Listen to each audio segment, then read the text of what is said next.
അങ്ങനെ ഇന്നത്തെ കഴിഞ്ഞു. പൗഡറൊക്കെ കഴുകിക്കളഞ്ഞ് സ്വന്തം രൂപം തിരിച്ചു പിടിക്കാം.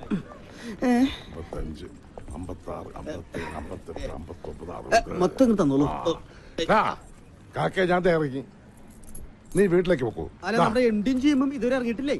ഓ എന്റെ വയ്ക്കത്തപ്പാ, ഇപ്പൊ മനസ്സിലായി. എന്താടാ തേണ്ടി ആദ്യം പറയാത്തത്? ഇതെങ്ങാനും ആ മിന്നു മോളെ അറിഞ്ഞാൽ അന്ന് തന്നെ ആ തറവാട്ടിൽ അടിച്ചു പുറത്താക്കും. അതോർത്ത് സാറ് വിഷമിക്കണ്ട, അവരിപ്പോഴും കറങ്ങൂല. അല്ല സാറേ, രണ്ടുപേരും ഈയിടെയായിട്ട് ഭയങ്കര ഡിസ്കഷനിലാണ്. എന്താ? അല്ല, ഡിസ്കസ് ചെയ്ത് നമ്മുടെ മിന്നു മേഡത്തിനെ ആദ്യം സാർ അടിച്ചിട്ട് പോകോ? മിന്നു മോളെ പറ്റി നീ ഒരു അക്ഷരം പറഞ്ഞാൽ അവൾ എന്റെ മോൻ രാഹുൽ കെട്ടാൻ പോണ പെണ്ണാ. മിന്നു, ഞാൻ പറയുന്നത് കേക്കണ്ട. ആദിയുടെ പുരാണം നീ കേക്കണം. എന്റെ വീട്, അച്ഛൻ, അമ്മ, ഞാൻ പറഞ്ഞല്ലോ, കൊറേയൊക്കെ എനിക്ക് അറിയാം. നിനക്കറിയാത്ത പലതും ഉണ്ട്. ഇനി എന്തെങ്കിലും കാരണം പറഞ്ഞു ഒഴിഞ്ഞു മാറാനാണെങ്കിൽ അങ്ങനെ ആയിക്കോ. ആദ്യമായിട്ട് എനിക്ക് തിരിച്ചു തന്ന സന്തോഷങ്ങളും സ്വപ്നങ്ങളും തിരിച്ചെടുക്കാനാണെങ്കിൽ എനിക്കൊന്നും കേക്കണ്ട.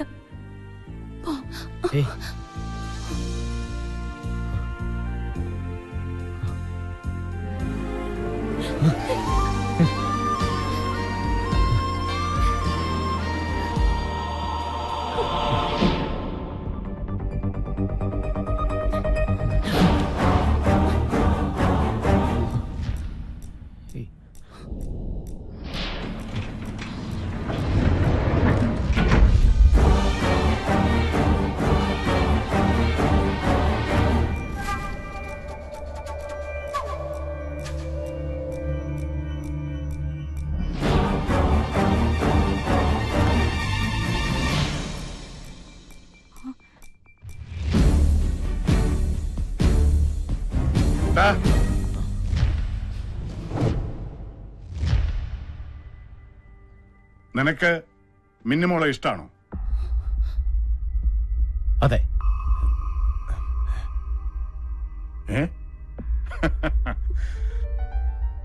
എന്റെ മനസ്സിലും ഇങ്ങനെ ഒരു ആഗ്രഹം ഉണ്ടായിരുന്നു.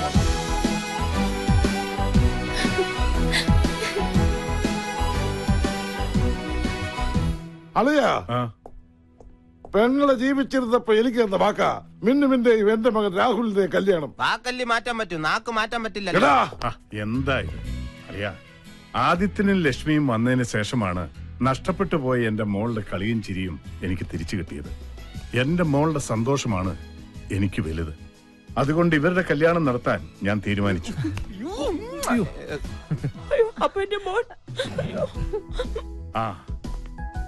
ആന്റണി, ആദിത്യന്റെ കോലോത്തി എന്ന് അച്ഛനോടും അമ്മയോടും പെട്ടെന്ന് ഇങ്ങോട്ട് വരാൻ പറയണം.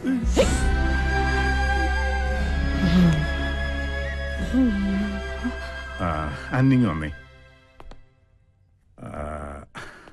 അതെ, ഈ കല്യാണം കഴിഞ്ഞിട്ട് വേണം നമുക്ക് എത്രയും പെട്ടെന്ന് ഞാൻ പറഞ്ഞ കാര്യം തീരുമാനിക്കാൻ.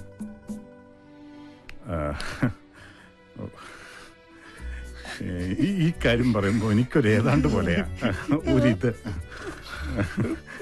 ഇത്തരം സന്ദർഭങ്ങളിലാണ് സിനിമയിൽ ഡ്യൂപ്ലിക്കേറ്റ് അച്ഛനെ അമ്മയെ ഇറക്കുമതി ചെയ്യാറ്. എന്റെ മോൻ ആശിച്ചതൊന്നും ഈ അപ്പ നടത്തി കൊടുക്കാതിരുന്നിട്ടില്ല. നീ പറഞ്ഞതുപോലെ ഞാനാണ് അവന്റെ അപ്പനെന്നറിഞ്ഞ വേണ്ട. ഞാനായിട്ട് അവനൊരു ജീവിതം ഇല്ലാതാക്കണ്ട. കൊട്ടാരത്തിൽ ഒരു പെണ്ണിനെ തന്നെ എന്റെ മോൻ കെട്ടുമ്പോൾ ലക്ഷ്മിക്ക് വലിയ സന്തോഷാവും. അവരുടെ സന്തോഷ ആന്റണിയുടെ സമ്പാദ്യം. ഈ അപ്പനൊരു അപേക്ഷയുണ്ടെന്ന് ആദ്യോട് പറയണം. ആദ്യം മോന്റെ അച്ഛൻ മരിച്ചു എന്ന് വേണമെങ്കിൽ പറഞ്ഞോട്ടെ, പക്ഷേ വേറൊരു അപ്പനെ കൊണ്ടുവന്ന് നാടകം കളിക്കരുത്. അത് ചിലപ്പോ ഈ അപ്പന് സഹിക്കില്ല.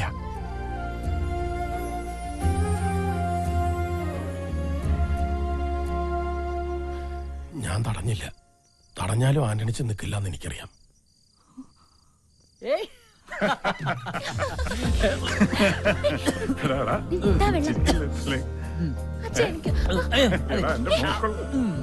ലക്ഷ്മിയമ്മേ, നമ്മളൊക്കെ വെളുത്തവരാ, ആന്റണിച്ചൻ കറുത്തവനും.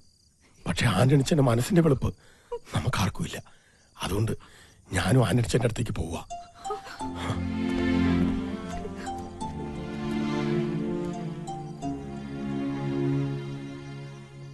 ലക്ഷ്മിയമ്മേ, ലക്ഷ്മിയമ്മ എന്നും എന്റെ ആദിയുടെ ഒപ്പം ഉണ്ടാവണം. എവിടേക്കും വിടില്ല ഞാൻ എന്റെ ലക്ഷ്മിയമ്മ. ലക്ഷ്മിയമ്മ, എന്താ പറ്റി? ഒന്നുമില്ല മോളെ, മോടെ സ്നേഹം കണ്ടപ്പോ ഈ ലക്ഷ്മിയമ്മ എന്താ ഇങ്ങനെ കുട്ടികളെ പോലെ ഉം?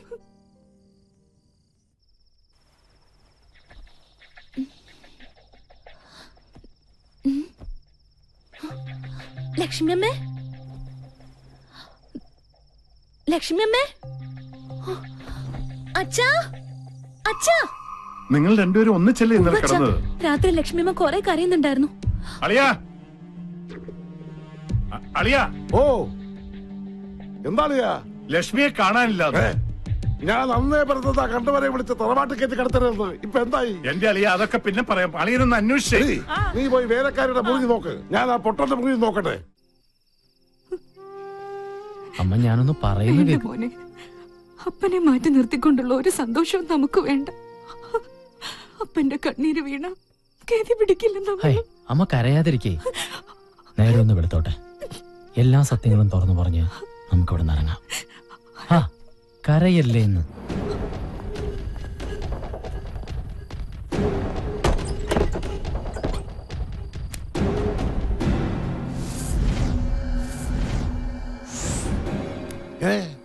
പൊട്ടനെ കാണാനില്ലല്ലോ.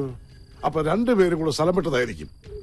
എന്തൊക്കെയാണാവോ അടിച്ചു മാറ്റിക്കൊണ്ട് പോയിരിക്കുന്നത്. ഇനി ആ മാനേജരെ പിടിക്കാം. ആ, ഓ.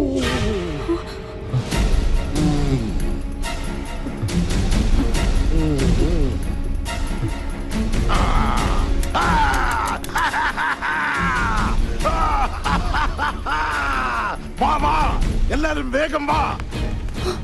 അച്ഛനും മകളും കൺകുളിർക്കെ കാണാൻ. ഇനിയെങ്കിലും ഈ മാധവർമ്മ പറയുന്നു ഒന്ന് വിശ്വസിക്ക്.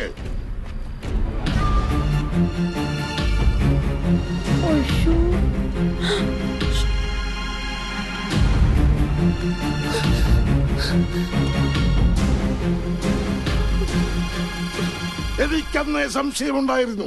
കോലത്തെ അടിച്ചു തളിക്കാർ ഇവിടെ തന്നെ എത്തണമെങ്കിൽ തമ്പുരാൻകുട്ടിക്ക് ഇവളുമായി എന്തോ ശരിയല്ലാത്ത ബന്ധമുണ്ടായിരുന്നു. വേണ്ട, ഇനി എന്നെ അങ്ങനെ വിളിക്കരുത്.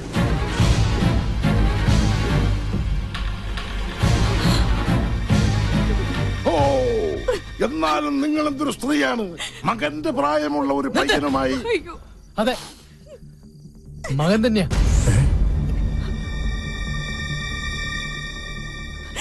ഈ അമ്മ പ്രസവിച്ച സ്വന്തം മകൻ. ഇനിയും പറയാം, എന്നെ ഇവിടെ നിങ്ങൾക്ക് പരിചയപ്പെടുത്തിയ ഡ്രൈവർ ആന്റണി എന്റെ അപ്പനാ.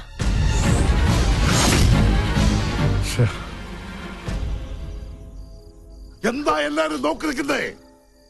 അടിച്ചിറക്കടായി തള്ളേ മോനെ.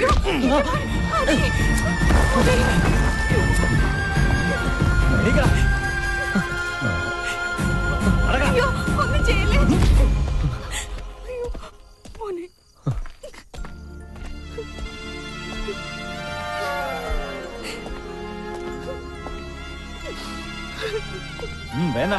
നടക്കടാ.